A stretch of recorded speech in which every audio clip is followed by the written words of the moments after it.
Grupi parlamentar i Partisë Socialiste vendosi rrëzimin e kërkesës së Partisë Demokratike për shkarkimin e kryetarit të kuvendit Niko Peleshi me argumentin se u shkel kushtetuta në seancat e prezantimit të programit të qeverisë dhe kabinetit Rama 4. Është rrëzim i kërkesës.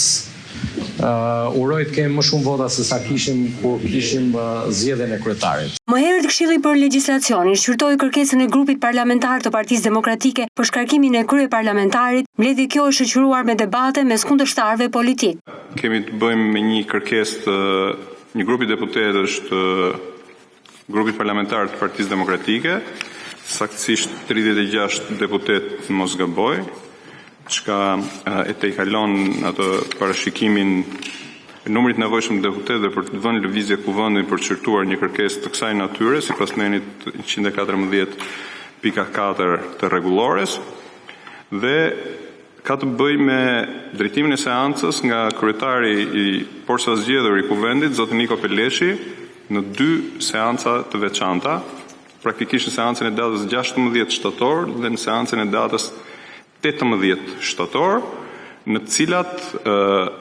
pavarësisht se sapo zgjedhur, fatkeqësisht kryetari i kuvendit ka kryer veprime aktive në kundërshtim të hapur me parashikimet e Kushtetutës së Republikës së Shqipërisë dhe rregulloren e kuvendit, duke i mohuar, vlerësojmë, të drejtat deputetëve të opozitës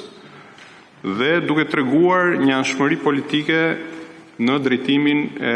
organit të rëndësishëm kushtetues, Kuvendit të Shqipërisë, përgjegjësi e cila sapo ishte besuar. Dispozitat kushtetuese dhe dispozitat e rregullores, të cilat janë thyer nga pikpamja procedurale, por dhe nga pikpamja përmbajtësore, ashtu siç relatova, janë të përmbajtura në materialin ton dhe janë të detajuara, besoj që nuk ka nevojë të përsëris që gjithë kolegët i kanë. Dhe të gjitha këto janë arsyet, siç e thash, që deputetët firmtar të kërkesës, e cila është kundrejtuar kryetarit të kuvendit,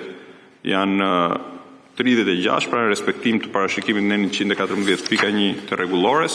kërkojmë shkarkimin e kryetarit të kuvendit. Ne duhet të caktojmë një relator dhe krau